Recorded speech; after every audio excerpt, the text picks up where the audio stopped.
जय Hind. Welcome to दक्षिणा classroom. मैं मनीष सेवटा। बच्चों, आज हम FST 02 डिस्कस करेंगे जो आपने अभी दिया है। आइए अपने वन बाय वन सभी सवाल को देखते हैं। सबसे पहला प्रॉब्लम आपके पास प्रॉब्लम नंबर 136 है। 136 से शुरू हो रहा है नंबर। जैसे बोला कि फोर्स डेंसिटी का एक्सप्रेशन लिखा हुआ है कि F is equal to alpha beta divide by root D, ऐसे उसने लिखा हुआ है। तो डायमेंशंस ऑफ अल्फा क्या होगा ये उसने पूछा है। तो अगर आप देखें ये आपके पास में डेंसिटी का एक्सप्रेशन है, तो ये भी आपके पास में डेंसिटी मतलब ये जो यूनिट इसकी होगी वही यूनिट इसकी होगी आपके पास में। तो कुल मिला के जो आपके पास में फोर्स है यहाँ पे, तो ये फोर्स है आपके पास में, ये अल्फा हो गया और नीचे आप रूट डी आप मान लीजिए, इसमें कोई समस्या नहीं है आपको। ठीक है, अब हम इसकी डायमेंशंस देखते हैं। तो ये आपके पास में फोर्स को आप फोर्स की डायमेंशंस क्या होती है, एम में आप लिखेंगे दैट इज मास, ए का लेंथ और टाइम का -2, ये आपके पास है फोर्स का आ गया। ठीक है, अल्फा का हमें निकालना है। अच्छा, डेंसिटी क्या होता है, डेंसिटी होता है आपके पास में that is density is the mass by volume. तो मास का आपने लिखा और वॉल्यूम का आ गया L की पावर -3, पर इस पूरे का हाफ करना पड़ेगा आपको, तो यहाँ पे हाफ बन जाएगा, यहाँ पे हाफ बन जाएगा। क्लियर। तो अल्फा का एक्सप्रेशन कितना आ गया बच्चों, m�3/2, L⁻⁴ यहाँ पे 1 था, ये ऊपर चला गया आपके पास में -3/2 और इसमें ऐड हो गया तो -1/2 बच गया ये आपके पास में, और t⁻² बच गया। तो आपके पास में कौन सा ऑप्शन मैच कर रहा है, फर्स्ट ऑप्शन आपके पास यहाँ पे मैच कर रहा है। नेक्स्ट प्रॉब्लम में चलते हैं, प्रॉब्लम नंबर 137। बोला क्या, 4 hollow sphere each with mass 1 kg and radius 10 centimetre are connected with the massless rod to form a square of side 50 centimeter. Okay, in case one masses are rotated above the axis that bisect the two sides of the square. Okay, और case 2 के अंदर आपके पास में diagonal से हो रहा है। तो I1 I2 का रेशियो पूछा गया। तो मैंने बोला यहाँ पे एक डायग्राम बना देता हूँ पहले। ठीक है, ऐसे बना दिया हमने। सबसे पहले इसके अबाउट पूछा गया। इसके अबाउट अगर आप देखेंगे तो मतलब हर एक स्फीयर का इसके अबाउट आएगा 2/5 mr²। Hollow sphere sorry that is 2/3 mr², 2/3 mr²। इसका प्लस md² करना पड़ेगा आपको, प्लस m, d की वैल्यू है आपके पास में L/2, तो L²/4। ये एक स्फीयर का इसके अबाउट आ गया। सबके सब आइडेंटिकल हैं, तो इसे मल्टीप्लाई 4 कर दीजिए। तो मल्टीप्लाई 4 करें तो कितना आ जाएगा, 8/3 mr² प्लस ml²। ये आपके पास में I1 आ गया। फिर अगर आप I2 को देखेंगे तो I2 इसके अबाउट हमें निकालना है, ये होता है इसके अबाउट I2। तो हम देखते हैं I2 कितना आता है। I2 एक्सप्रेशन बच्चों अगर मैं चेक करूं तो हम कैसे कर, इसकी एक मिनट, रेडियस 10 सेंटीमीटर है, लेंथ सब डाटा गिवन है, ठीक है कोई बात नहीं। अगर हम ये देखें तो इसका तो आ गया 2/3 mr² प्लस 2/3 mr², ये इन दोनों का आ गया बच्चों। इसका अगर आप देखेंगे तो ये आएगा 2/3 mr² प्लस ये डिस्टेंस कितनी हुई, ये L है तो ये L√2, तो L/√2 ये डिस्टेंस जो आपके पास में दिस L/√2, तो परपेंडिकुलर एक्सिस पर लिखूं दैट इज mL²/2। सही, और इसका भी ऐसे ही आएगा, इसको डबल कर देता हूं तो मल्टीप्लाई 2 कर देता हूं, इस पूरे को मल्टीप्लाई 2 कर दिया। अब आपको रेशियो निकालना है I1/I2 का। मैंने लिखा यहाँ पे I1/I2, तो ऊपर वाले से आया 8/3 mr² 8/3 mr² प्लस ml²। नीचे वाले से चेक करते हैं थोड़ा, तो ये 2/3 ये हो गया 4/3। ठीक है, और यहाँ पे भी 4/3 है आपके पास में, तो टोटल हो गया 8/3। This is become 8/3 mr² plus ml² के टर्म देखता हूं मैं। ml² का टर्म देखूंगा तो यहाँ पे है सिर्फ ml², तो यहाँ पे आपने ml², ये तो 1 आ गया रेशियो आपके पास में, तो रेशियो 1 आ जाएगा। तो आपके पास फोर्थ ऑप्शन मैच कर जाएगा, बिकॉज दोनों आइडेंटिकल टर्म आ गए ना। फिर हम चलते हैं प्रॉब्लम नंबर 138। क्या बोल रहा है, इस साइक्लिक प्रोसेस आपको दिखाया गया है, work done during isobaric expansion. Okay, तो ऐसा कुछ डायग्राम है आपके पास में,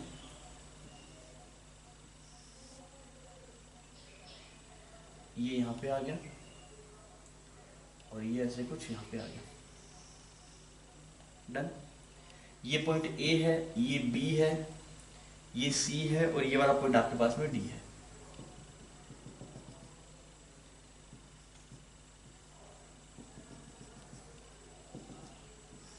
this is P versus V curve. तो आपको बोला गया AB के अंदर वर्क डन कितना होगा, ये वो पूछ रहा है AB के अंदर। तो वर्क डन आपके पास में कितना आएगा, वर्क डन आएगा P∆V, आइसोबैरिक है ना P∆V, तो P की वैल्यू आएगी 2 मल्टीप्लाई 10 टू द पावर 2 और चेंज इन वॉल्यूम आपके पास में आ जाएगा 2। टोटल कितना आ जाएगा 4 मल्टीप्लाई 10 टू द पावर 2। ये आपके पास में वर्क डन आ गया, दैट इज 400 जूल। ठीक, फिर हम बात करते हैं प्रॉब्लम नंबर 139 पे। प्रॉब्लम नंबर 139 में क्या बोला गया, an electron falls through a distance of 1.5 centimetre in a uniform electric field, उसका मैग्नीट्यूड गिवन है, टाइम टेकन, टाइम कितना देगा। तो आपको पता है कि यार एक कोई इलेक्ट्रॉन गिर रहा है मान लीजिए, ठीक, नेगेटिव नेगेट करना है, उसमें कुछ इलेक्ट्रिक फील्ड इस तरह से फोर्स हो गया क्यूई, क्यूई फोर्स, एक्सेशन कितना आ जाएगा, एक्सेशन आ जाएगा क्यूई बाय एम। तो टाइम कितना देगा, वो टाइम पूछा है आपसे, तो डिस्टेंस मूव करना है 1.5, तो s is equal to ut plus half AT square में लगा रहा हूँ, तो s की वैल्यू कितनी है 1.5 centimetre is equal to half, a की वैल्यू हुई क्यूई बाय एम, क्यूई एक इलेक्ट्रॉन है आपके पास में, तो q 1.6 10 टू पावर माइनस 19, और इलेक्ट्रिक फील्ड आपके पास में है 2 मल्टीप्लाई 10 टू द पावर 4, इसके साथ मल्टीप्लाई हो गया 2 multiply 10 to the power 4 AT square QE by M.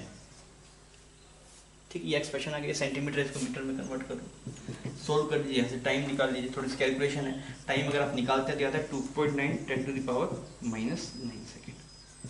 कर पाए कोई दिक्कत नहीं, मास वगैरह सब गिवन है, आप डाटा पुट कर लीजिए, जवाब मिल जाएगा। फिर हम चलते हैं प्रॉब्लम नंबर 140 पे। 140 में क्या बोला गया, net electric field at point O due to all the 4 identical short electric dipole dipole moment P shown in the figure। तो अगर आपके पास में डाइपोल्स अगर आप देखें तो यहाँ पे ऐसे डाइपोल्स रखे हुए हैं, ये वाला जो डाइपोल है आपके पास में इधर है P, और ये वाला डाइपोल है आपके पास में इधर है P, ये वाला डाइपोल है इधर है P, और ये वाला आपके पास में इधर है P। तो इसकी वजह से यहाँ पे कितना है, इसके से 2kp बाय r क्यूब, इसके से 2kp बाय r क्यूब, इसकी वजह से 2kp बाय r क्यूब, इसकी वजह से 2kp by r cube, total आ गया 4kp बाय r क्यूब। अब इनकी वजह से देखते हैं, तो ये आपके पास में एक्सियल पोजीशन थे, इक्विटोरियल पोजीशन पे अपोजिट होता है, इसकी वजह से इधर आएगा kp बाय r क्यूब, इसकी वजह से भी इधर आएगा तो 2kp by r cube, net कितना बन जाएगा, नेट बनेगा 2kp divide by r cube. तो सिंपल डायगोनल मोमेंट का सवाल था, सेकंड ऑप्शन इसमें आपका मैच कर जाएगा। क्लियर।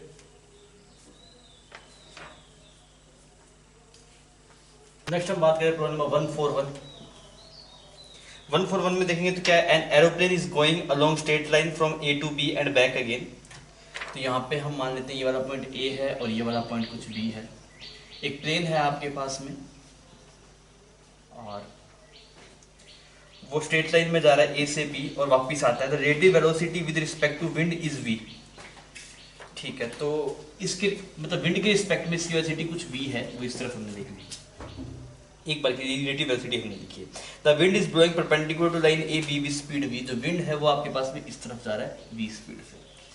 ठीक है, अब क्या बोला गया, the distance between a and b is l, the total time of the round trip कितना होगा आपके पास में, ये उसने पूछा है। ये सवाल वापस देखो, सवाल बोला गया था an aeroplane is go straight line from A to B and back again, the relative speed with respect to wind is v। Okay, अब यार इसको कुल मिला के मुद्दा ये कि इसको जाना स्ट्रेट है, इसको जाना स्ट्रेट है, पर अगर इसकी रिलेटिव वेलोसिटी इस तरफ हुई, एक वेलोसिटी इसका नाम कैपिटल V है और इसका नाम स्मॉल v है, अगर ये इस तरफ इसकी रिलेटिव वेलोसिटी हुई तो नेट पार्टिकल ऊपर की तरफ चला जाएगा, तो आपको इस तरफ लेके जाना है, ये आपका टारगेट है। तो आप क्या बोल रहे हैं, कुछ ऐसा होना चाहिए कि इन दोनों का जो रिजल्टेंट बने वो इस तरफ बन जाए। तो मैं बोल देता हूँ v रिलेटिव मेरा कुछ इस तरफ है, मान लीजिए कैपिटल V कुछ इस तरफ है और ये वाला एंगल थीटा है और विंड इधर u से जा रहा है, मैं इसको u लिख रहा था, कंफ्यूजन ना हो। क्लियर, तो मैं चाहता हूँ कि वो इस एंगल पे जाएगा ताकि v cos थीटा तो हॉरिजॉन्टल में बचे, और यहाँ पे जो आपके पास में v sin थीटा आ रहा है वो विंड वेलोसिटी से कैंसिल आउट हो जाता है, ये दोनों आपस में कैंसिल आउट हो गए। तो हमें यहाँ पे ये समझ में आ गया, दैट इज साइन थीटा की वैल्यू जो आपके पास में है, साइन थीटा की वैल्यू वो कितनी आनी चाहिए, v sin theta should be equal to u, तो साइन थीटा आपके पास में आना चाहिए u बाई v। तो साइन थीटा अगर u बाई v आएगा तो ये वेलोसिटी बन जाएगी v cos थीटा। अब cos थीटा कैसे निकालेंगे, साइन थीटा हो गया परपेंडिकुलर बाय हाइपोटेनियस, तो ये हो गया under root v square minus u square, तो ये बन गया under root v square minus u square divide by v। ऐसा एक्सप्रेशन आपके पास में आ गया, ये वेलोसिटी है under root v square minus u square, ऐसा कुछ बन रहा है आपके पास में। तो जाते हुए कितना टाइम लगेगा आपके पास में, डिस्टेंस है आपके पास में l, तो l under root v square minus u square. Similar concept आपके पास में आते वक्त होगा, आप आते वक्त देखेंगे तो आप आते वक्त कैसे आना पड़ेगा, इधर आना पड़ेगा थीटा एंगल पे, ताकि एक वेलोसिटी कंप्यूट करते तो सेम ऐसी वेलोसिटी से वापस आएगा। तो आपके पास में आंसर हो जाएगा 2n √v² - u square. u को हम जो सवाल है उसमें छोटा v बोला, इसको बड़ा v बोला है, तो आपके पास फर्स्ट ऑप्शन यहाँ पे मैच कर जाएगा। क्लियर। हम नेक्स्ट बात करें प्रॉब्लम नंबर 142। तो 142 में क्या बोला गया, find the depth of the lake eight which the density of water is 1% greater than the surface. अब वो कंप्रेसिबिलिटी गिवन है, तो बल्क मॉडुलस का जो एक्सप्रेशन आता है, बल्क मॉडुलस वो आता है आपके पास में delta P divide by delta rho by rho, ये एक्सप्रेशन आता है। बल्क मॉडुलस आता है, हमें कंप्रेसिबिलिटी गिवन है तो हम उल्टा करेंगे। कंप्रेसिबिलिटी आपके पास में 1/50 10⁻⁻6, ऊपर एटीएम में लिखा हुआ है वो, तो एटीएम को हम कन्वर्ट कर लेते हैं, दैट इज 1.01 10⁻5। ठीक, चेंजिंग प्रेशर आपको निकालना है, जिसका आप ρgh लिख दीजिए, और ये इसका परसेंटेज गिवन है, दैट इज 1/100 ऐसा गिवन है। सोल्व करते हैं चीज़ों को थोड़ा। तो आपके पास में इधर बन गया, रो को 1000 लिख दिया आपने, रो 1000 है ना आपके पास में, तो ये कट गया यहाँ पे 100 बचा, एक ये कट गया तो यहाँ पे 10 बचा, तो यहाँ पे सिर्फ टोटल 10 बचा। तो h आपके पास में आ रहा है 1.01 मल्टीप्लाइड 10 और डिवाइड में 50 मल्टीप्लाइड 10⁻⁻6, और एक यहाँ पे 100 में नीचे ही है आपके पास में। अब देखते हैं काट के, तो 3 यहाँ पे कटा तो ऊपर जाके 1000 बन गया ये, और यहाँ पे अगर आप देखेंगे तो 200 आ गया। तो ये आपके पास में h is equal to 2000 multiply 1.01 metre है, ऐसा लिखा हुआ है। तो पर आंसर किलोमीटर में है तो आप इसको 2 किलोमीटर बोल पाएंगे। ठीक है, तो आपके पास में सेकंड ऑप्शन मैच कर जाएगा। प्रॉब्लम नंबर 143 की बात करते हैं। बोला गया a cyclic process ABCD shown in the figure in the PV diagram which of the following curve represent the process. PT curve हमें बनाने के लिए बोला है, PV कर्व हमें गिवन है, तो हम सबसे PV कर्व देख लेते हैं। ऐसा कुछ है,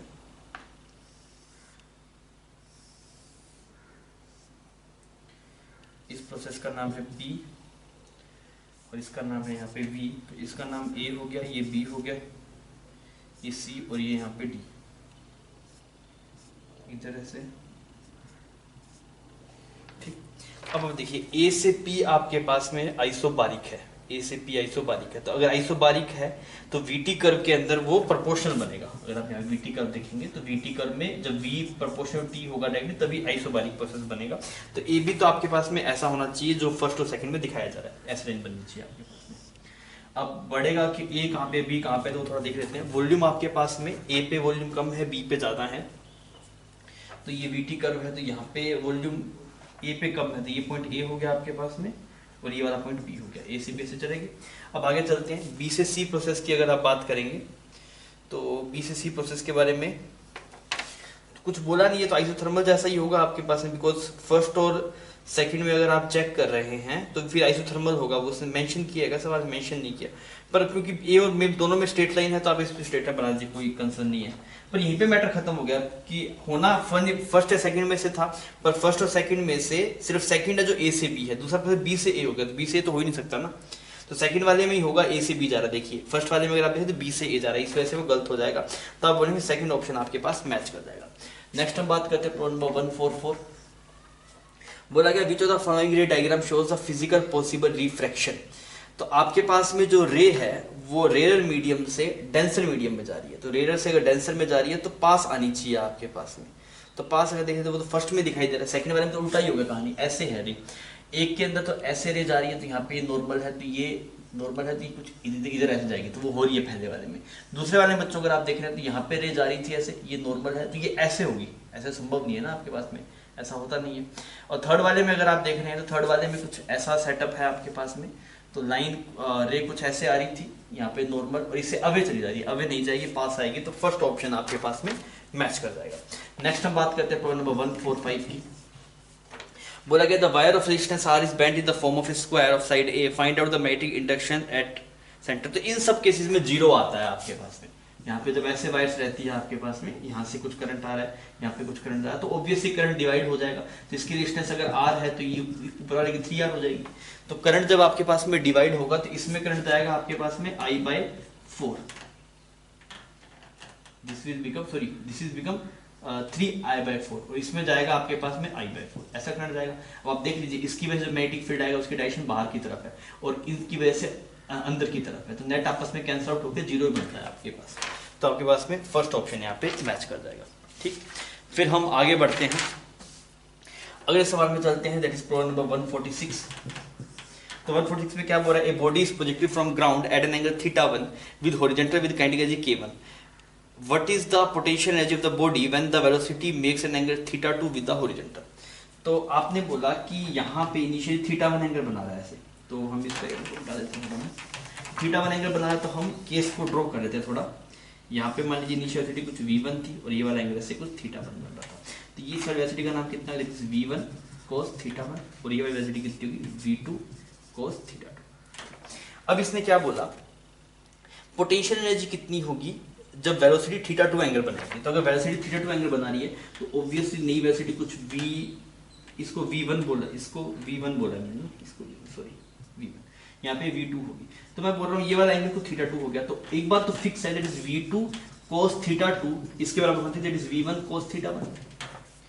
सही है ये वाली बात, बिकॉज हॉरिजॉन्टल कंपोनेंट सेम के सेम रहने चाहिए आपके पास में। तो यहाँ से आपके पास में v2 की वैल्यू आ गई, v2 कितना आ गया आपके पास में, that is v1 cos θ1 divide by cos θ2, ऐसा एक्सप्रेशन आ गया। अब देखिए यहाँ पे जो काइनेटिक एनर्जी थी वो थी हाफ m v1 स्क्वायर, इसको बोल रखा है इसने k, और फाइनल अगर आप देखें तो कितनी है, हाफ m v2 स्क्वायर, वो कितना होगा, v1 square cos square θ1 plus cos square θ2। ये फाइनल काइनेटिक एनर्जी प्लस इसमें पोटेंशियल एनर्जी जोड़ दो तो टोटल एनर्जी के बराबर होनी चाहिए। तो आपके पास में एक्सप्रेशन कितना आ गया, पोटेंशियल एनर्जी जो आएगी इसको इधर लेके चले जाइए, तो k कॉमन आ गया, क्योंकि इस वाली वैल्यू को भी k ही बोलेंगे आप, तो k कॉमन आ गया, तो ये बन गया 1 minus cos square θ1 divide by cos square θ2, ऐसा कुछ एक्सप्रेशन बन रहा है। cos square θ2 divide by second option आपके पास यहाँ पे मैच कर जाएगा। ठीक, थोड़ा सा ट्रिकी सवाल था पर आप इसको कर सकते थे।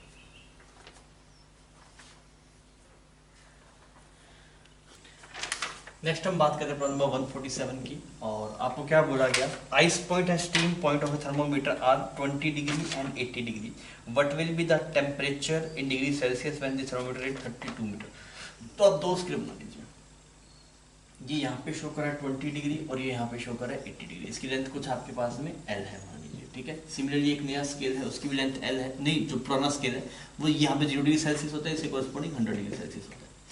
तो हम क्या बोलते हैं भी, यहाँ पे मान लीजिए यहाँ पे 32 है, यहाँ पे 32 डिग्री मेजर करते हैं, इसके कोरस्पॉन्डिंग यहाँ पे रीडिंग कितनी होगी ये पूछ रहा है। तो मैं देखता हूँ ये लेंथ L1 है मान लीजिए, इस L1 की वैल्यू निकालता हूँ मैं, ये कितना हाइट ऊपर चढ़ा होगा मरकरी। तो आप क्या बोलेंगे, आप बोलेंगे कि 60 डिग्री में चेंज आता है आपके पास में L लेंथ का, ठीक, 60 डिग्री में, 60 डिग्री नहीं, 60 डिग्री में चेंज कितने लेंथ का है, L लेंथ का। 1 डिग्री में कितने का चेंज आएगा, L बाई 60 का। और आपके पास जो डिफरेंस है वो कितने डिग्री का है, 12 डिग्री का है। तो 12 डिग्री में कितना आ जाएगा, this is L divide by 60 multiply 12। तो ये लेंथ है आपके पास में, ठीक है। तो ये वाली लेंथ आपको मिलेगी L1 की वैल्यू ये है आपके पास में। अब यहाँ पे देखता हूँ, तो अब मैं क्या बोलूँ, मैं देखता हूँ L1 कोरस्पॉन्डिंग यहाँ पे रीडिंग कितनी है टेम्परेचर की। तो मैं क्या बोलूँगा, मैं बोलूँगा कि अगर L1 लेंथ का चेंज होता है तो टेम्परेचर डिफरेंस है 100 डिग्री का, 1 यूनिट का आता है, दैट इज 100 बाई L1 का। और आपके पास में जो लेंथ है वो कितनी है, L मल्टीप्लाई 60 मल्टीप्लाई 12 में कितना आएगा, 100 divide by L1 multiply L1 by 60 multiply 12। इस लेंथ को L1 नहीं, हाँ L1 था ना, इसको L बोल दिया जाए, ठीक है, ये L था, पूरा लेंथ L है आपके पास, दिस कंप्लीट इज L। तो ये L ने L को यहाँ पे मार दिया, ये यहाँ पे साफ हो गया आपके पास में, तो 20 डिग्री सेल्सियस आ गया। तो आप चाहे सिंपल फॉर्मूला से भी कर सकते हैं, मैंने बेसिक अप्रोच से किया, आप कैसे प्रोसीड कर सकते हैं। नेक्स्ट हम बात करते हैं प्रॉब्लम नंबर 148 की। But the figure shows the velocity and acceleration of a point like body at initial moment given है आपको, the direction and absolute value of acceleration remain constant, what is the time when the speed become minimum। तो आपके पास में acceleration ऐसे कैसे रहेगा, इसमें कोई चेंज नहीं आएगा, मैग्नीट्यूड में भी और डायरेक्शन में। वेलोसिटी जो आपके पास में है वो ये वाला बन गया फाई, ठीक है, तो इधर है वेलोसिटी। तो v के आप दो कंपोनेंट तोड़ सकते हैं आपके पास में, ये फाई है तो इस वाले एंगल को आप बोल दीजिए 143 है ना, ये फाई, तो 143 है तो ये वाला एंगल 37 बन गया आपके पास में, दिस एंगल इज 37, ठीक है। तो इधर दो कंपोनेंट तोड़ दीजिए वेलोसिटी के, एक v cos 37 और ये इधर बन गया v sin 37, ठीक है। अब देखिए क्या पूछ रहा है, the time when the speed become minimum. तो तो आप सोच के देखिए, जो स्पीड मिनिमम होगा तो यही इसी को चेंज कर सकता है, इसको तो चेंज नहीं कर सकता बिकॉज ये वेलोसिटी एक्स एक्सिस परपेंडिकुलर है। तो जब ये वाली वेलोसिटी जीरो बन जाएगी तब स्पीड मिनिमम होगी। तो आप देखिए भी v cos 37 से जीरो कब बन जाएगा ये हमें देखना है, उसमें जो टाइम जाएगा वही आपका आंसर होगा। तो मैं लिखा v is equal to u plus 80, तो फाइनल वेलोसिटी जीरो है, u कितना है v cos 37, v cos 37 आपके पास में आ गया 3/5 माइनस 80, a की वैल्यू कितनी है 4 मल्टीप्लाई t, तो 3, v की वैल्यू कितनी है 40 divide by 5 is equal to 4 multiply time. ठीक, तो ये यहाँ पे 10 आ गया, यहाँ पे 2 आ गया, तो t की वैल्यू कितनी है 6 सेकंड। ठीक, तो आपके पास में 6 सेकंड आपके पास में करेक्ट आंसर हो जाएगा। हमने सही किया, कुछ कर this will be 4/5, sorry this will be 4/5, 437 4/5 होता है, दिस इज बिकम 8 सेकंड। सही मिस्टेक हो जाती है अभी। तो ये आपके पास में फर्स्ट ऑप्शन करेक्ट हो गया। नेक्स्ट प्रॉब्लम में चलते हैं, प्रॉब्लम नंबर 149। क्या बोल रहा है, in the given diagram apparent velocity of bird coming towards fish seen by fish is this, find the actual velocity of bird. तो आप यहाँ पे ऐसे बना दीजिए, यहाँ पे दिस इज फिश, ये आपके पास यहाँ पे कुछ फिश हो गया, यहाँ पे ऐसे कुछ बर्ड हो गया, और इसको आप कैसे प्रोसीड करिए बताता हूँ। इसको आप h1 मान लीजिए, इस लेंथ को, इस वाले लेंथ को कुछ h2 मान लीजिए आप। ठीक है, तो मैं बोलता हूँ इसको जो पोजीशन दिखाई देगी फिश को, इसकी वो क्या दिखाई देगी, that is h1 plus h2 divide by mu is equal to h of bird with respect to fish, ऐसा लिखा जाएगा। सही, ये दिखाई देगी, डिवाइड बाय म्यू भी आएगा क्योंकि इसका रिफ्लेक्टिव इंडेक्स कुछ म्यू है। अब देखिए, अब आप इसको डिफरेंशिएट कर लीजिए, डिफरेंशिएट करें तो बात बन जाएगा। आपको बोला एपरेंट वेलोसिटी जो बर्ड को दिखाई दे रहा है फिश की वो ये है, तो आप इसको जब डिफरेंशिएट करने जाएंगे तो ये डिफरेंशिएट करें, this will become dh2/dt, dh, ये h1 है, ये वेरी कर, h2 वेरी नहीं कर, इसको डिफरेंशिएट करें तो कितना बन जाएगा dh1/dt। h2 तो कांस्टेंट रह रहा है, वो तो बदल ही नहीं रहा है आपके पास में। एक मिनट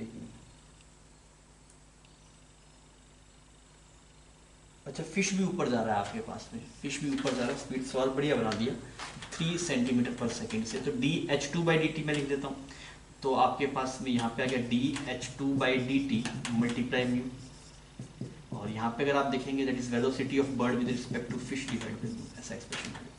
dh1/dt बता रहा है भी वेलोसिटी ऑफ बर्ड आपको, तो इसको आप हम पॉजिटिव मान रहे हैं एक बार भी, तो हम मान रहे हैं कि h बढ़ रहा है आपके पास, इसे पॉजिटिव माना। dh2/h ये आपके पास घट रहा है तो माइनस ही जाएगा, -3/μ, क्योंकि घट रहा है ना h2।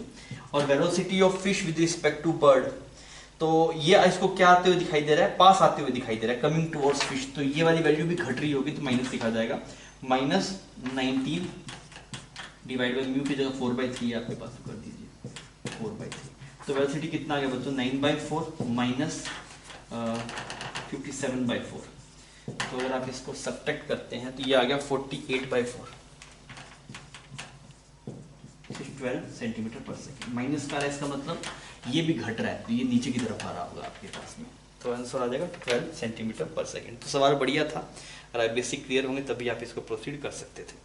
फिर हम बात करते हैं नेक्स्ट प्रॉब्लम की, प्रॉब्लम नंबर 150। आपको बोला गया ए charge q coulomb moves in a circle eight n revolution per second, radius given है, तो मैग्नेटिक फील्ड कितना होगा। तो मैग्नेटिक फील्ड आता है B is equal to μ0 I divide by 2r। ठीक, तो I की वैल्यू कितनी आ गई, I की वैल्यू आ गई Q divide by time period ना, मतलब टाइम पीरियड कितना है वो देख लेता हूँ। तो आपके पास में n रिवोल्यूशन हो रहे हैं पर सेकंड में, तो एक रिवोल्यूशन का जो टाइम आएगा आपके पास में दैट इज 1/n, तो 1/n आपने कर दी, तो I आ गया। और सब डाटा आपको पता ही है, तो आप देखेंगे that is μ0 Qn divide by 2r, μ0 Qn divide by 2r। ठीक है, अब ये आपके पास एक्सप्रेशन बन गया।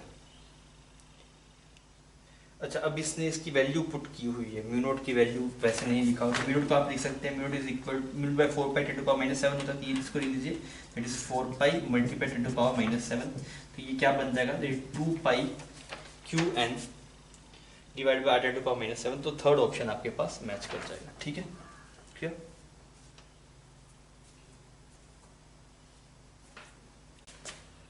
प्रॉब्लम नंबर 151, आपको बोला गया इन द गिवन फिगर दो masses m1 m2 are in equilibrium find the tension in string AB।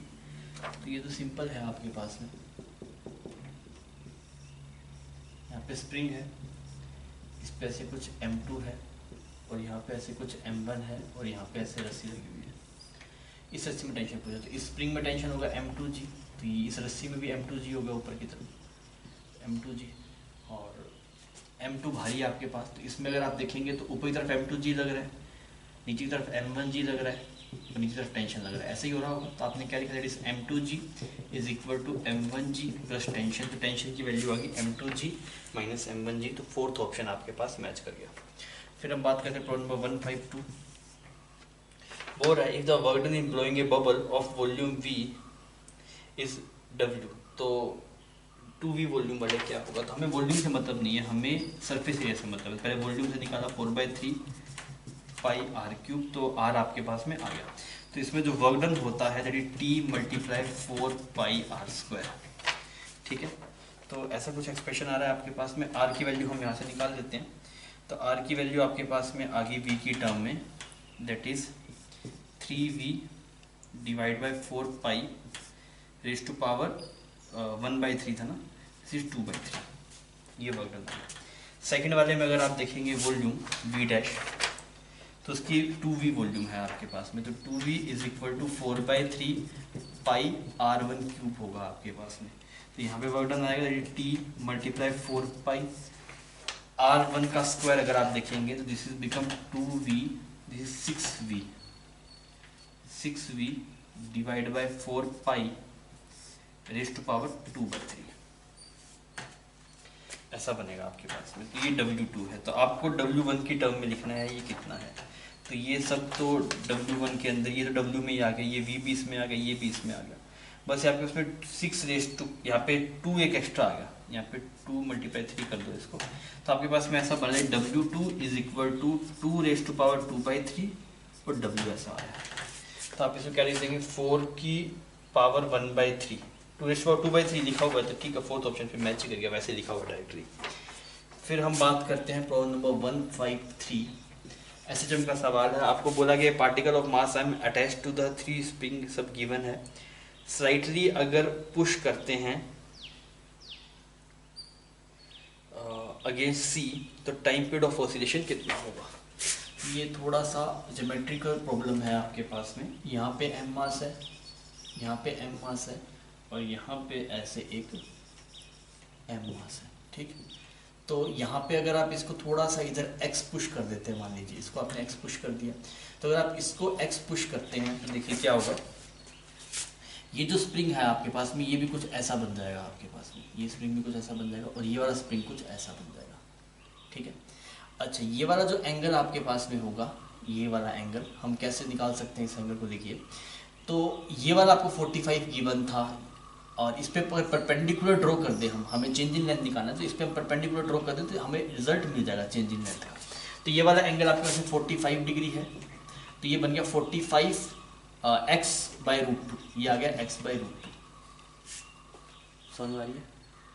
और ये भी आ गया, इसमें भी जो चेंज इन लेंथ है दैट इज x/√2। तो kx फोर्स ऐसे ऐसे लग रहा है, तो इसके दो कंपोनेंट टूटेंगे आपके पास में, एक वर्टिकल वाले वो कैंसिल हो जाएंगे, इस तरफ वाले बचेंगे। नेट जो फोर्स है, एक तो kx आ गया इस वाले स्प्रिंग का, इसका अगर आप देखें दैट इज kx√2 का ये वाला कंपोनेंट इसकी तरफ दैट इज 1/√2 प्लस एक और kx/√2 multiply 1/√2, this is equal to m में आ गया आपके पास में, क्लियर। तो आपके पास में कितना आ गया, this will become 2kx is equal to ma। तो आपने ओमेगा का एक्सप्रेशन लिखा, तो a is equal to 2k/m multiply x, तो ओमेगा कितना गया √2k/m, √2k/m। तो टाइम पीरियड कितना आ जाएगा 2 पाई डिवाइड बाय ओमेगा, ठीक। ये आपके पास में एक्सप्रेशन आ गया, फर्स्ट ऑप्शन आपका मैच कर गया। फिर हम बात करें प्रॉब्लम नंबर 154 की। तो आपको क्या बोलेगा, A and B are two identical blocks made of the conducting material. These are placed on horizontal frictionless table and connected by a right conducting spring or spring constant K. Unstretched as the length L, the charge Q/2 is given to each block. Consequently, the spring stretches to equilibrium length L value of Q is. तो कुछ ऐसा बोल रहा है कि यहाँ पे एक ब्लॉक था और इनिशियली इस पे जो नेचुरल लेंथ थी वो आपके पास में एल नोट थी, और अब आपने कुछ चार्जेस इस पे रख दिया। अब चार्जेस रख दिए तो कुछ एक्स्ट्रा रिपल्शन लग रहा होगा आपके पास में।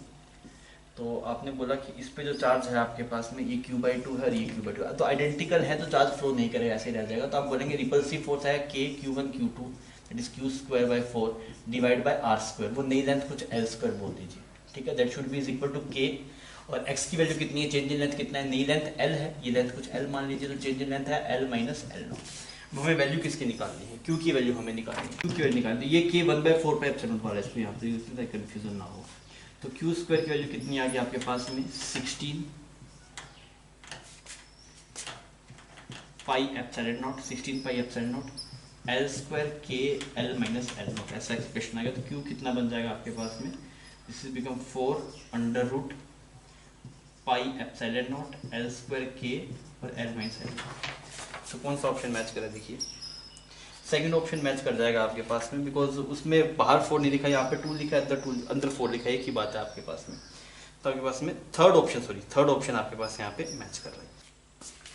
155 प्रॉब्लम में अगर आप देखेंगे तो सवाल थोड़ा ठीक है। VI कर्व बनाया हुआ है ऐसे, एक यहाँ पे एक यहाँ पे, वोल्टेज वर्सेस करंट, इसका टेम्परेचर कुछ T2 है, इसका टेम्परेचर कुछ T1 है।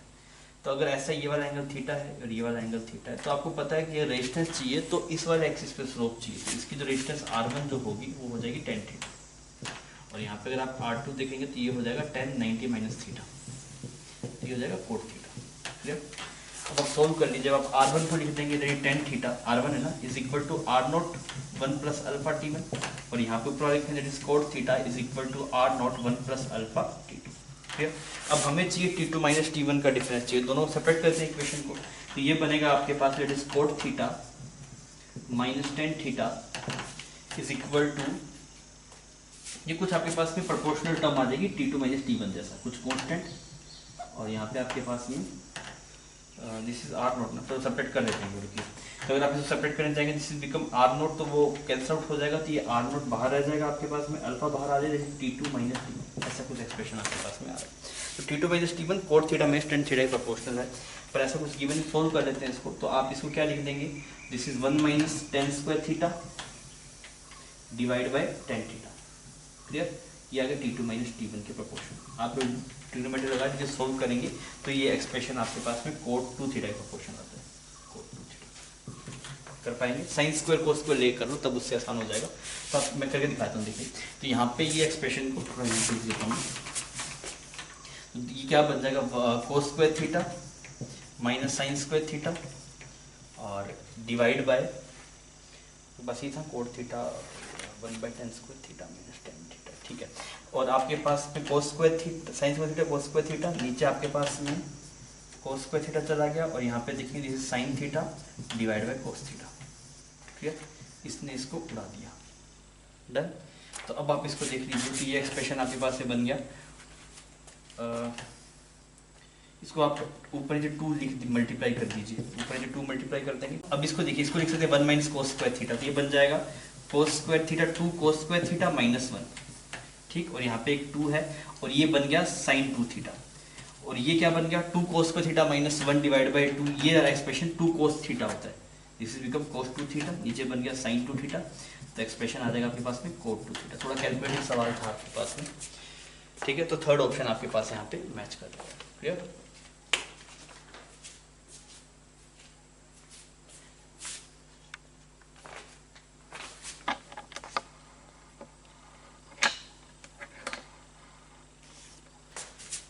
नेक्स्ट आपके पास प्रॉब्लम नंबर 156, बोला गया a wire which passes through a hole in a wire which passes through the hole in a small bead. The wire is bent in the form of quarter circle. The wire is fixed vertically on the ground as shown in the figure. The bead is reached near the top of the wire and slide down without friction.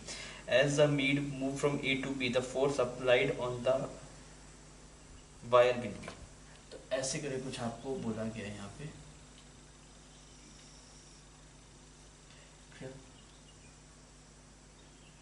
तो बीड आपके पास में कैसा force लगा रहे हैं, मतलब ये उसने पूछा गया। तो एक तो इसमें जो नॉर्मल रिएक्शन लग रहा होगा,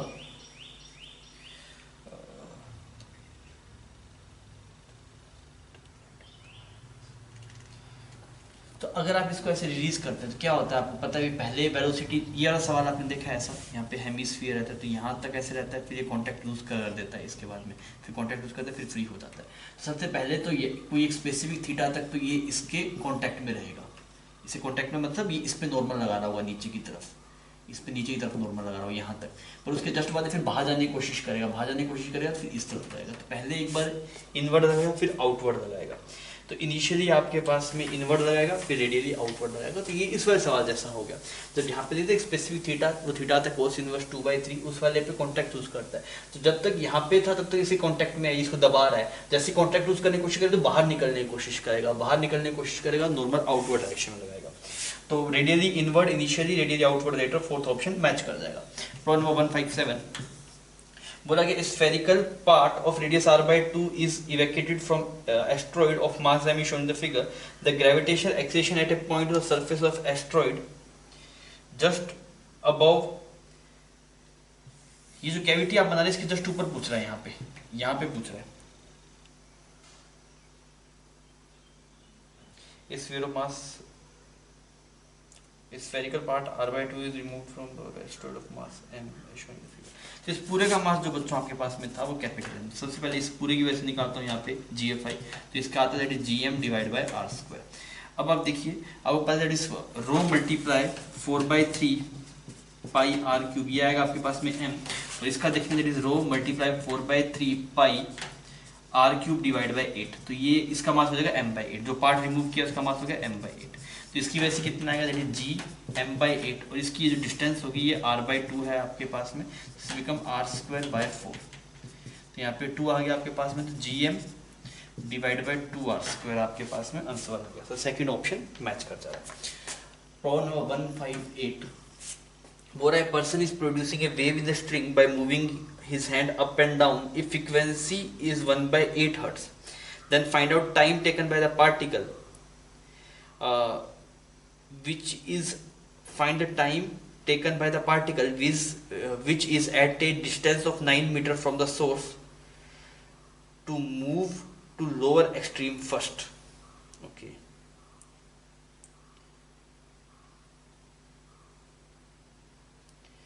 तो फ्रीक्वेंसी गिवन है और आपसे पूछ रहा है, इस लैंग्वेज थोड़ी कंफ्यूजिंग है, find out time taken by the particle which is at a distance 9 metre from the source to move lower extreme first. तो ऐसा कुछ हो रहा है, यहाँ पे मान ले यहाँ पे कुछ तेरे पास में 9 मीटर दूर है, ठीक। तो इस प्रॉब्लम में बोल रहा है कि ये सोर्स है तेरे पास में और इससे 9 मीटर दूर पे मिनिमम मतलब लोएस्ट पॉइंट पहुंचने में कितना टाइम लगेगा। तो हम सवाल में थोड़ा सा कॉम्प्लिकेटेड है सवाल। तो फ्रीक्वेंसी आपको 1/8 हर्ट्ज की, मतलब टाइम पीरियड जो होगा, टाइम पीरियड वो 8 सेकंड होगा। लैम्डा सवाल में गिवन है 24 मीटर। तो मान लीजिए पूरा लैम्डा निकल गया, पूरा लैम्डा निकल गया। तो अगर पूरा लैम्डा निकल जाएगा आपके पास में तो पूरा लैम्डा 24 मीटर लंबा होगा ना आपके पास में। तो हम इसको ऐसे बना देते हैं कुछ 24 मीटर के हिसाब से, ये कुछ पहले टॉप पॉइंट ऐसे करके कुछ ऐसा बना दें, ठीक।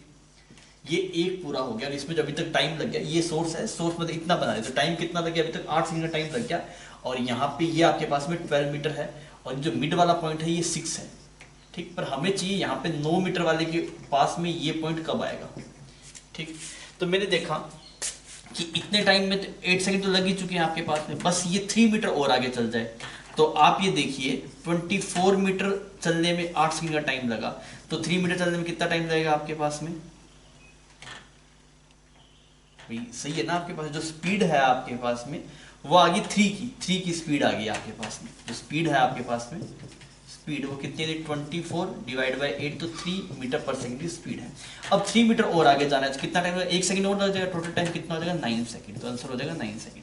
सबसे पहले मैंने देखा कि भाई मैंने ग्राफ बना के देख लिया कि भाई एक पूरा लैम्डा निकलने में 8 सेकंड टाइम लगेगा, ऐसा पैटर्न आ गया। मुझे चाहिए इस 9 मीटर के ऊपर मिनिमम, अभी मिनिमम है 6 मीटर पे, तो 3 मीटर और आगे जाना पड़ेगा। 3 मीटर और आगे जाने में कितना टाइम लगेगा, 1 सेकंड टाइम और लगेगा। तो 8 सेकंड तो ये बनने में, फिर 1 सेकंड टाइम और, तो 9 सेकंड। तो क्रिटिक मतलब ट्रिकी सवाल था, ठीक सवाल था। प्रॉब्लम नंबर 159 देखते हैं। बोला गया था two surface S1 and S2 show in the figure, the flux associated with S1 is φ1 और एसोसिएटेड विद S2 इज φ2। तो क्या सही है।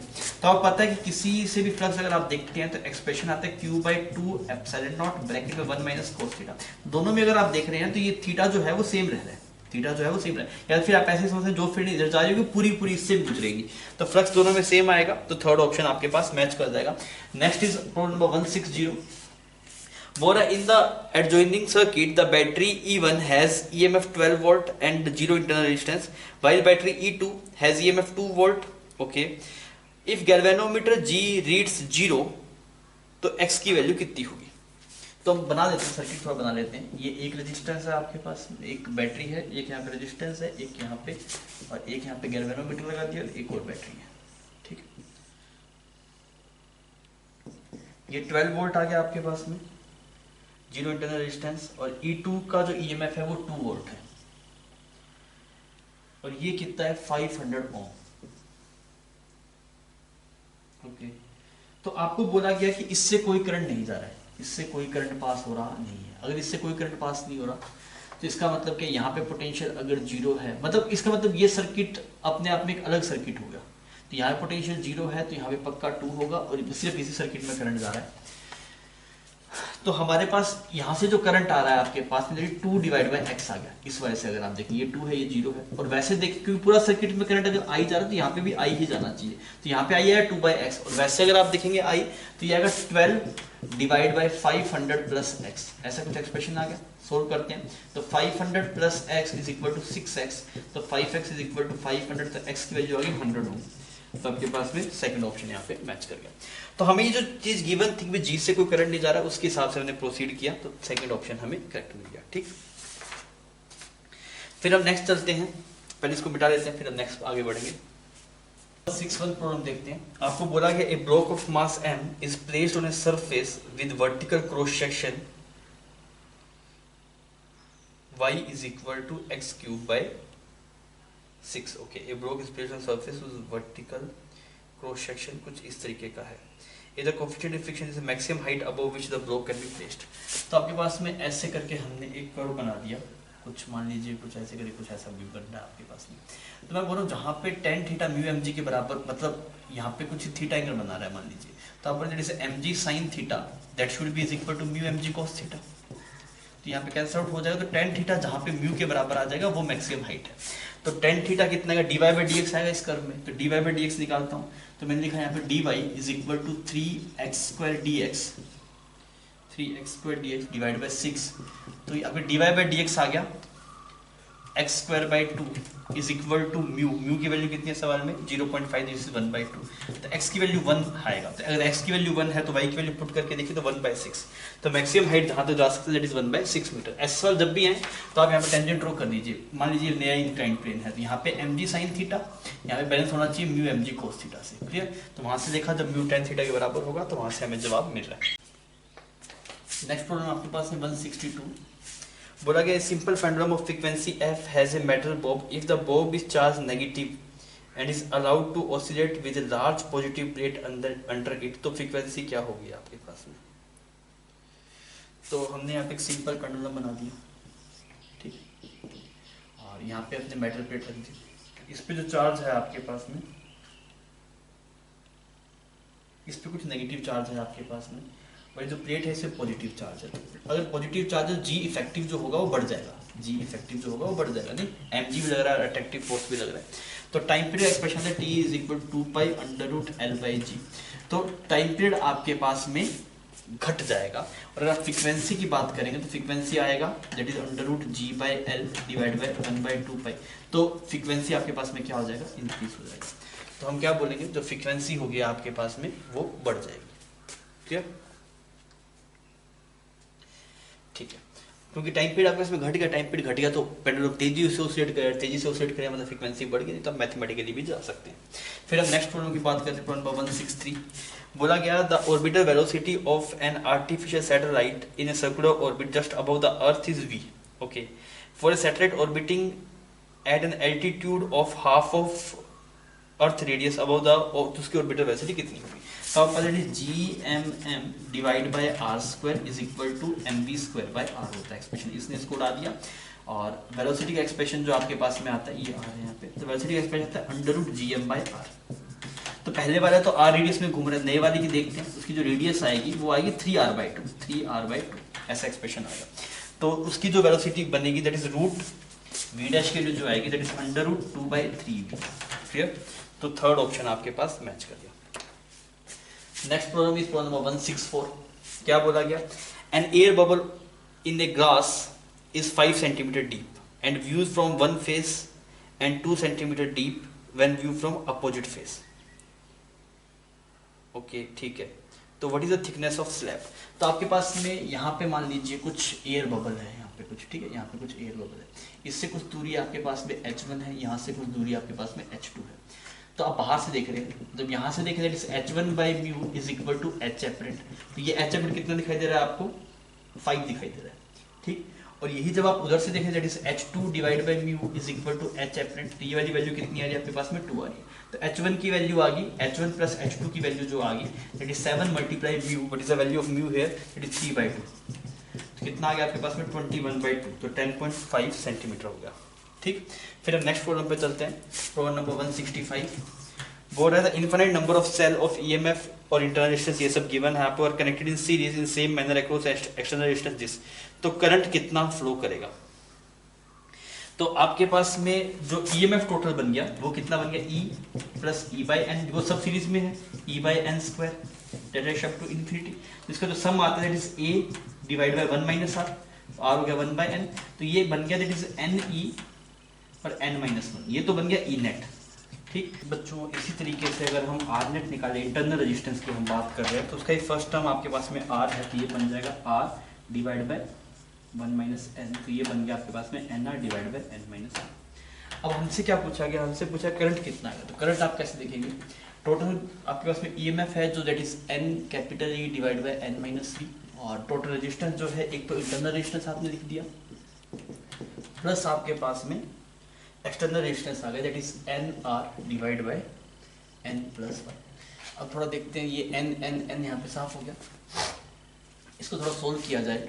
तो इसको अगर आप सोल्व करने जाएंगे तो ये एक्सप्रेशन बन जाएगा E डिवाइड बाय, यहाँ पे बन गया NR प्लस R, और वहाँ पे बन गया आपके पास में प्लस NR माइनस R, और डिवाइड बाय बनता n², मतलब इन दोनों करते तो n-1 तो कट जाता वहाँ पे, तो ये बचा सिर्फ n+1, तो इसको ऊपर लेकर जाते हैं, बिकम n+1।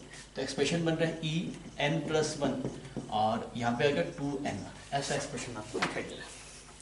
तो आपके पास में फोर्थ ऑप्शन यहाँ पे मैच कर देगा। सिंपल बेसिक कैलकुलेशन थी, जीपी का सम आपको इनफैक्ट जीपी का सम होता है A डिवाइड बाय 1 में, आप उसका यूज करना था। क्लियर? प्रॉब्लम नंबर है दैट इज प्रॉब्लम नंबर 166। क्या बोला गया? In the shown in the figure arrangement if FA, FB and T are the friction force on A, B and tension resting respectively. तो values पूछिए, FA कितनी होगी, FB कितनी, वो सब डाटा वो पूछ रहा है। थोड़ा देख लेते हैं एक बार। आपने ऐसे बना दिया इस प्लेन को, ये वाला एंगल है 37 डिग्री और ये वाला एंगल है आपके पास में 53 डिग्री, और यहाँ पे ऐसे एक पुली है। सिमिलरली यहाँ पे भी एक पुली है आपके पास, मतलब एक ब्लॉक लगा दिया आपने पुली के ऊपर, ये भी 5 kg है आपके पास में, ये भी 5 kg। अब देखिए यहाँ पे इसके नीचे यानी टेंडेंसी ज़्यादा होती है बिकॉज 53 है तो पुलिंग फोर्स ज़्यादा होगा।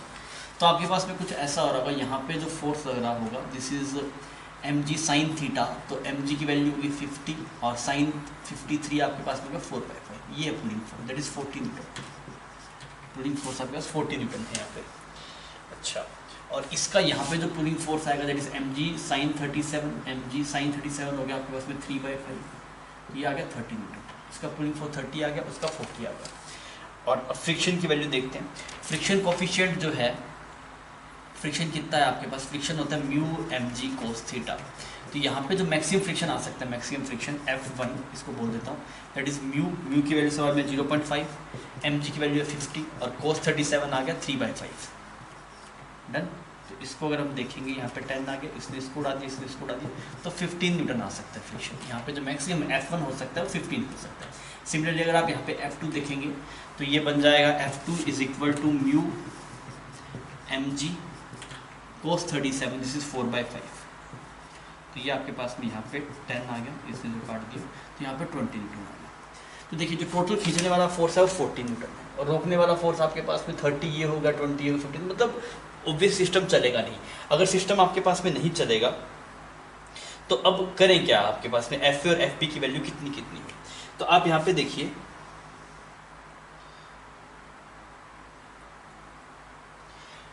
यहाँ पे आपके पास 14 न्यूटन लग गया, ठीक है। और यहाँ पे जो फ्रिक्शन आपके पास में लगा रहा हो, फ्रिक्शन ने पूरा दम लगा दिया 15 न्यूटन का, फ्रिक्शन ने पूरा दम लगा दिया 15 न्यूटन का, फ्रिक्शन ने पूरा लगा दिया, बचा हुआ इसको लगाना पड़ेगा टेंशन को, तो वो टेंशन की वैल्यू कितनी आ जाएगी आपके पास में 25 न्यूटन, ठीक। अब यहाँ पे इसको 25 से खींच रहा है ऊपर, ठीक है, टेंशन 25 होगी।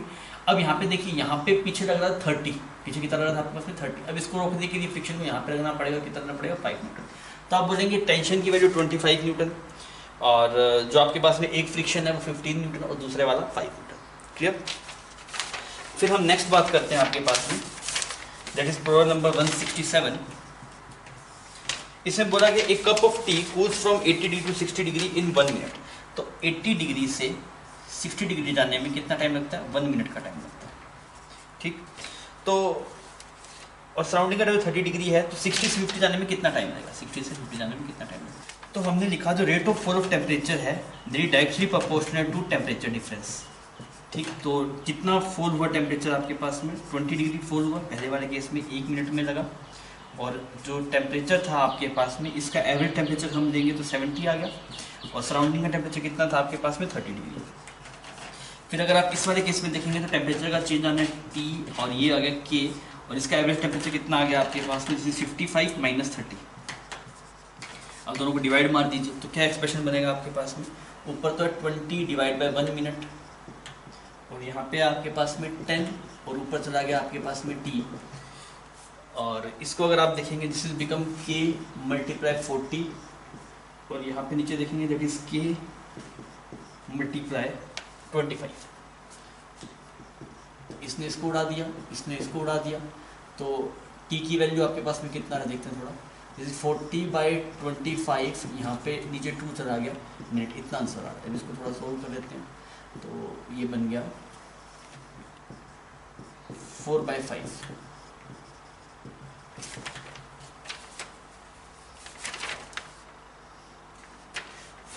तो 4/5 अगर आप देखेंगे तो 4/5 मल्टीप्लाई 60 सेकेंड्स में बोला है ना उसने, 48 सेकेंड, तो 48 सेकंड का टाइम लगेगा बच्चों जो कूल होने में, ठीक है। तो ये सिंपल नोट्स में कहा जाता है इस तरीके का सवाल, तो हो जाना चाहिए था ये सवाल। नेक्स्ट हम बात करते हैं प्रॉब्लम नंबर 168 का। ये जीनर डायोड का सवाल है। इसमें बोला गया a Zener diode having breakdown voltage equal to 5 volt is use in a voltage regulator circuit shown in the figure, the current through diode कितना आएगा। तो आपको यहाँ पे ऐसे बैटरी लगा रखा है 20 वोल्ट का, और यहाँ पे ऐसे 150 ओम, और फिर यहाँ पे ऐसे जीनर डायोड है आपके पास में, और यहाँ पे जो लोड है ये 1 किलो ओम का लोड है, 1 किलो। तो देखिए, तो टोटल 20 वोल्ट का ड्रॉप आना है, यहाँ पे आ गया 5 वोल्ट का, तो यहाँ पे कितने आया 15 वोल्ट का आएगा, सही। तो अगर यहाँ 15 वोल्ट का आना है, यहाँ पे पता लग गया यहाँ पे 5 वोल्ट है, इससे करंट कितना है, that is 5 divide by 1000 ampere. और इससे कितना निकल रहा है, इससे निकल रहा है आपके पास में दैट इज 15 डिवाइड बाय, यहाँ पे जो करंट है दैट इज 15 डिवाइड बाय 150, सही। तो जो बचा हुआ करंट होगा वो इससे जाएगा, तो बचा हुआ करंट कितना है 15 डिवाइड बाय 150, तो ये बन गया मतलब that is 1/10, this is become 1/10 ampere. तो यहाँ पे 1/10 जा रहा है, और यहाँ पे 1/200, तो 1/10 माइनस 1/200 जो करंट होगा, क्योंकि इससे जो करंट जा रहा है वो पता है, इससे जा रहा है वो पता है, तो बचा हुआ इससे जाना पड़ेगा। तो ये वैल्यू कितनी आ जाएगी आपके पास बच्चों, that is 19 divide by 200 ampere, 19 divide by 200। तो अब इसको मिली एम्पियर की फॉर्म में लिखा हुआ है, तो हम मिली एम्पियर की फॉर्म में चाहिए, तो हम कर दें 19/200 मल्टीप्लाई 1000 मिली एम्पियर। तो इसने इसको उड़ा दिया, यहाँ 5 आ गया, that is 95 milliampere, clear. Simple सवाल था आपके पास में, इसके पास पोटेंशियल डिफरेंस गिवन है, तो इससे करंट आ जाएगा, इससे करंट पता है, तो इसका करंट पता है, तो बचा हुआ इसमें जाएगा, तो आप इसको कर सकते हैं। नेक्स्ट हम बात करते हैं प्रॉब्लम नंबर 169 की। आपको बोला गया for the situation shown in the figure potential conductor कितना है वो उसने पूछा है, और आपके पास में ये न्यूट्रल कंडक्टर था, और यहाँ पे ऐसे चार्ज रखा है आपने Q। तो अगर आप इसका पोटेंशियल देखना चाहते हैं तो हर एक चार्ज की वजह से आप देख लीजिए। सबसे पहले हम सेंटर का पोटेंशियल निकालते हैं, सेंटर वाले पॉइंट का। तो इसकी वजह से तो कुछ आएगा नहीं, बिकॉज इंड्यूस चार्ज इसकी वजह से जीरो आएगा, सिर्फ इसकी वजह से आएगा। तो वी ऑफ सेंटर जो आपके पास में आएगा that is k q divide by D plus are. ठीक, सेंटर से दूरी ये होगी। हमने प्रिंसिपल सुपरपोजिशन लगाया कि सेंटर का पोटेंशियल निकालना तो इसकी वजह से निकालो और इसकी वजह से निकालो। तो इसकी वजह से जीरो आएगा बिकॉज इंड्यूस चार्जेस हैं, induce charge net charge zero है, तो के क्यू बाई हर एक से दूरी आपके पास में सेम है, नेट चार्ज मैटर करता है, वो जीरो हो गया। इसकी वजह से है k q divide by D plus r, ये डी और ये डी प्लस आर। तो सेंटर का पोटेंशियल ये, तो अगर सेंटर का पोटेंशियल ये है तो यही इस बॉडी का पोटेंशियल होगा। तो अब वही जो पोटेंशियल आएगा आपके पास में वो आएगा दैट इज ये वाला, that is 1/4 pi epsilon naught q d plus r, because अंदर कुछ ये फाइल नहीं है तो यहाँ का पोटेंशियल सेम होगा। तो आपके पास फर्स्ट ऑप्शन गलत हो गया बिकॉज माइनस बोला, हमारा प्लस है। पोटेंशियल ऑफ कंडक्टर बी भी गलत है। Potential of conductor can not be determined as nature of distribution charge is not known, गलत बात की, सही बात नहीं है। फिर बोला potential at point B due to induce charge, B point पे पोटेंशियल पूछ रहा है इंड्यूस चार्ज की वजह से। तो मैं बोलूँ जो बी पॉइंट का पोटेंशियल है किस किस की वजह से, क्यू की वजह से प्लस इंड्यूस चार्ज की वजह से, और बी पॉइंट का पोटेंशियल इसके बराबर ही होगा आपके पास में। तो आप लिखिए that is Q divide by 4 pi epsilon naught D plus R. और इस क्यू की वजह से कितना आएगा आपके पास, that is Q by 4 pi epsilon naught और डी, क्योंकि यहाँ पे प्रिंसिपल सुपरपोजिशन है, इसकी वजह से निकालना है इंड्यूस की वजह से, इसकी वजह से पता है और टोटल पता है, तो यहाँ पे इंड्यूस की वजह से आ जाएगा। तो इंड्यूस की वजह से जो आ रहा है that is k q d plus r minus के क्यू डिवाइड बाई डी। आगे सोल्व करना पड़ेगा, एलसीएम लेना पड़ेगा। तो के क्यू तो बाहर आ गया आपके पास में और यहाँ पे बच गया आपके पास में D minus R divide by D plus R multiply D. तो इसने इसको उड़ा दिया आपके पास, this is one become minus के Q R D multiply D plus are. ठीक, तो आपके पास है फोर्थ ऑप्शन यहाँ पे मैच कर जाए। थोड़ा अच्छा सवाल था, क्लियर, समझ में आ गई बात। अब आइए आगे बढ़ते हैं।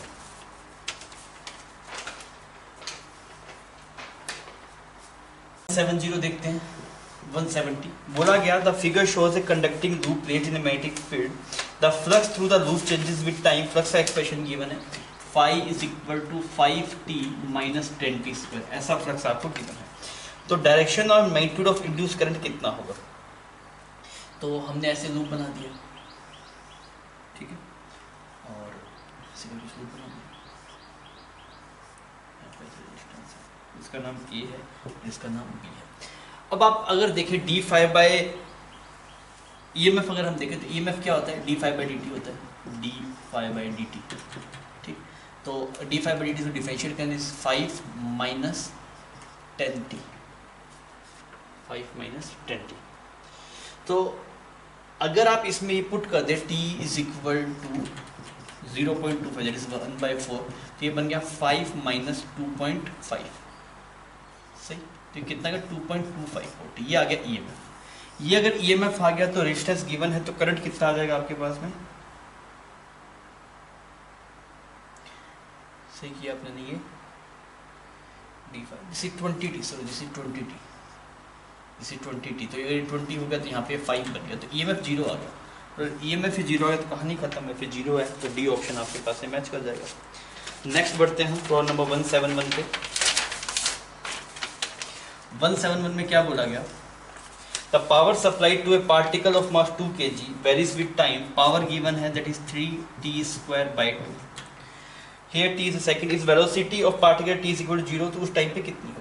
तो मैंने बोला अगर मैं वर्क डन देखूँ, वर्क कितना किया, तो वर्क होगा p dt, तो आप इसको इंटीग्रेट कर दीजिए, p dt देखूंगा तो कितना बन जाएगा 3/2 integration t square dt, this is become t cube by 3/2, this is become t cube by 2, ये वर्क डन आ गया।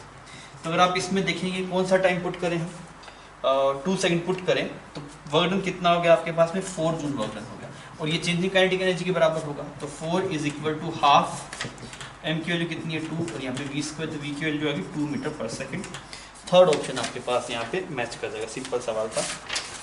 फिर अगर आप नंबर 172 की बात करें, तो आपको बोला गया 3 rods of same dimension having thermal conductivity, वो सब गिवन है, तो टेम्परेचर ऑफ जंक्शन कितना होगा। सिंपल किरचॉफ रूल से हो जाएगा ये सवाल। तो एक ऐसे रोड है, एक ऐसे है और एक रोड ऐसे, तो इसकी रेजिस्टेंस होगी L/Ka, L divide by 2Ka बोल दीजिए। इसकी रेजिस्टेंस कितनी होगी, L डिवाइड बाई Ka होगी। इसकी कितनी होगी, L डिवाइड बाई 3Ka होगी, ठीक है। टेम्परेचर गिवन है आपको, इसका टेम्परेचर है 0 डिग्री, इसका 50 डिग्री और इसका 100 डिग्री। तो बीच वाले कुछ टी मान लेता हूँ, तो मैं क्या लिखूँगा, T minus 0 divide by l by के, क्योंकि यहाँ पे कुछ करंट I1 मान लो, थर्मल करंट, यहाँ पे I2 है, यहाँ पे हीट करंट कुछ I3 है आपके पास, तो I1 plus I2 plus I3 0 होना चाहिए। फिर I1 आ गया प्लस I2, अगर आप देखेंगे तो this is t minus 50 divide by l by 2 k plus t minus 100 l by 3 k, that should be equal to 0। यहाँ से टी की वैल्यू मिलेगी, तो एल के ये तो सब साफ होकर वहाँ चला जाएगा। तो ये बन गया टी माइनस 0 और ये बन गया 2t माइनस 100 और ये बन गया 3t minus 300, that should be equal to 0। तो यहाँ पे देखा तो 5 और एक 6t, 6t is equal to 400, सही। तो t की वैल्यू कितनी आ गई आपके पास, 200/3 डिग्री सेल्सियस, ये टेम्परेचर आ गया 200/3। तो आपके पास में सेकंड ऑप्शन यहाँ पे मैच कर जाता है।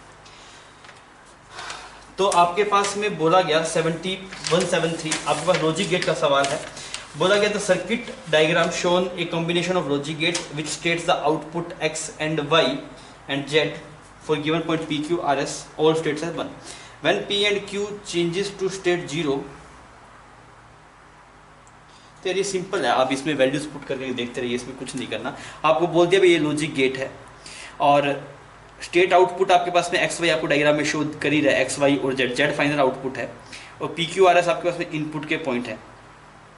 तो इसने क्या बोला, with the states of output X Y Z given for input P Q R S all set 1 when the input P Q changes to state 0। Okay, तो state output Q changes to, मतलब कुछ नहीं, values put करके देखना है यार, आप उसको करके देख लीजिए, बेसिक सवाल है, हो जाना चाहिए आपको। फिर हम बात करते हैं प्रॉब्लम नंबर 174 की। प्रॉब्लम 174 आपको बोला गया था variation of potential versus x का ग्राफ आपको गिवन है। तो electric field x is equal to 13 पे पूछा गया, तो एक्स इज इक्वल 13 पे अगर आप देख रहे हैं तो ऐसा ग्राफ है आपके पास में, नहीं ऐसा ग्राफ है यहाँ पे, तो एक्स इज इक्वल टू 13 आपके पास यहाँ पे कहीं पे लाई कर रहा है, यहाँ पे कहीं पे लाई कर रहा है। तो आपको पता है कि जो आपके पास में ई आता है वो आता है माइनस dv/dx। तो एक बात तो ई आपके पास पॉजिटिव आना चाहिए, ई आपके पास नेगेटिव नहीं आएगा, पॉजिटिव आएगा, बिकॉज स्लोप आपके पास में नेगेटिव है। अब ये स्लोप देख लीजिए, ये वाली जो लेंथ है आपके पास में यहाँ से लेके यहाँ तक, ये जो लेंथ आपको दिखाई दे रही है ये 20 है, ये लेंथ आपके पास में 20 है। तो इसको अगर आप चेक कर रहे हैं तो ये 4 है, तो 5 आएगा, ई की वैल्यू आ जाएगी माइनस प्लस हो जाएगा, क्योंकि स्लोप नेगेटिव है तो आपके पास में +5 आ जाएगा। क्लियर, तो थर्ड ऑप्शन आपका यहाँ पे मैच कर देगा। क्लियर, बच्चों नेक्स्ट हम बात करते हैं प्रॉब्लम नंबर 175 की। तो 175 में ऐसे करके कुछ, और आप इसको 2 वायर से रिप्रेजेंट किया, वैसे 2 वायर हो गया आपके पास में, और यहाँ पे से कुछ ऐसे, ठीक है। और ये वाला जो एंगल है आपके पास में, ये वाला एंगल थीटा हो गया, और यहाँ पे ऐसे ये वायर हो गया। अब ये बोला कि कॉन्स्टेंट वेलोसिटी नीचे आ रहा है, मतलब इधर तो एक एम्प्टी साइन थीटा लग रहा था, वो कुछ बैलेंस हो रहा होगा ILB से, ठीक है। तो इसकी डिस्टेंस वगैरह सब गिवन है। तो मैग्नेटिक फील्ड आपके पास में ऊपर की तरफ है और ये जा ऐसे रहा है, इसकी वेलोसिटी कुछ v वेलोसिटी से मूव कर रहा है ये, तो v वेलोसिटी गिवन है आपको, यहाँ पे v वेलोसिटी नीचे की तरफ जा रहा है। तो इसकी वजह से अगर आप EMF इंड्यूस देखें तो मैग्नेटिक फील्ड आपके पास में ऊपर की तरफ है, तो VBL अगर आप चेक करेंगे तो कुछ ऐसा आएगा यहाँ पे। तो ये आ गया v, आपके पास में V ऐसे है और B ऐसे है, तो एंगल आपके पास में कुछ आ रहा है, जैसे V यहाँ पे है ना, वैसे V ऐसे टिल्टेड है और B ऐसा है, तो इसके पीछे जो एंगल आपके पास में आ रहा है वो ये थीटा है और यहाँ पे नेगेटिव, तो कंपेयर तोड़ लेते हैं V के, इधर आ गया V cos थीटा, इधर आ गया V sin थीटा। इसकी वजह से आएगा जो EMF आएगा that is V cos theta BL, ये आपके पास में EMF आएगा। तो करंट कितना है, करंट आएगा V cos theta BL divide by R। तो ये आ गया आपके पास में इतना सी, ये करंट आ गया। तो अगर आप फोर्स के लिए देखें दैट इज ILB, तो V cos theta BL ILB, I ये हो गया, LB अगर आप करेंगे तो ये। अब ये फोर्स लग किस तरफ रहा है, आप देखिए ये फोर्स आपके पास में ऐसा लग रहा है, ऐसा मतलब अगर यहाँ पे ये इनकैंडिडेट पर रखूँ तो ऐसे फोर्स लग रहा है, और आपको इस वाले डायरेक्शन का फोर्स बैलेंस आउट करना है। तो आप क्या बोलेंगे, ये वाला एंगल थीटा है that is F cos theta, तो मल्टीप्लाई एक और cos थीटा कर देंगे दैट इज, और ये किसके बराबर होना चाहिए, mg sin थीटा। क्लियर, अब आपके पास में इसका जवाब आपको मिल जाएगा। तो ये एक्सप्रेशन कितना आ रहा है यहाँ पे, अगर आप मैग्नेटिक फील्ड को देखेंगे तो ये बन गया mg sin theta r divide by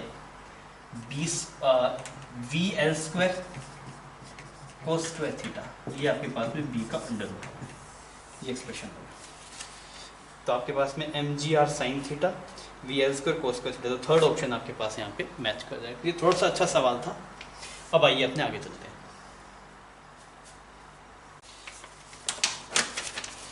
next problem बच्चों आपके पास में 176, थोड़ा देखते हैं 176 को।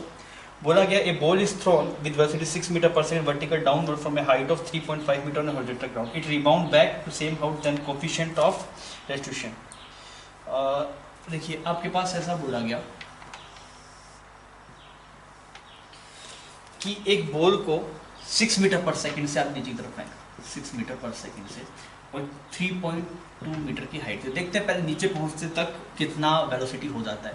तो v square is equal to u square plus 2a और ऐसा आपने ऐसे कर दिया।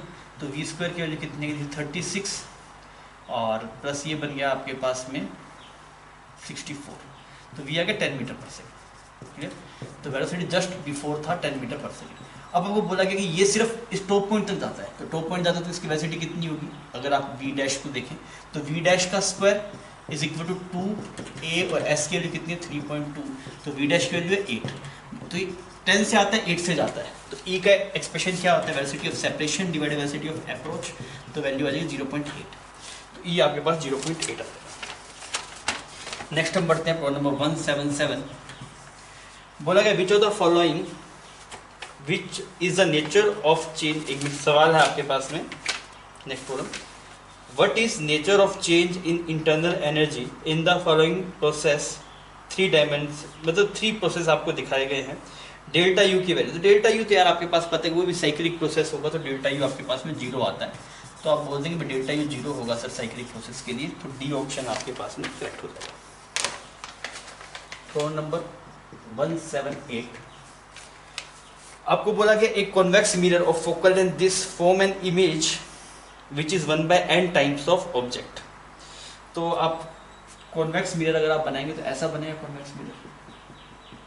ठीक है, अब जो इसकी इमेज है आपके पास में वो 1/n टाइम्स ऑफ ऑब्जेक्ट बन रहा है। तो मैग्निफिकेशन अगर आप देखें, ट्रांसवर्स मैग्निफिकेशन, ट्रांसवर्स मैग्निफिकेशन आपके पास में होता है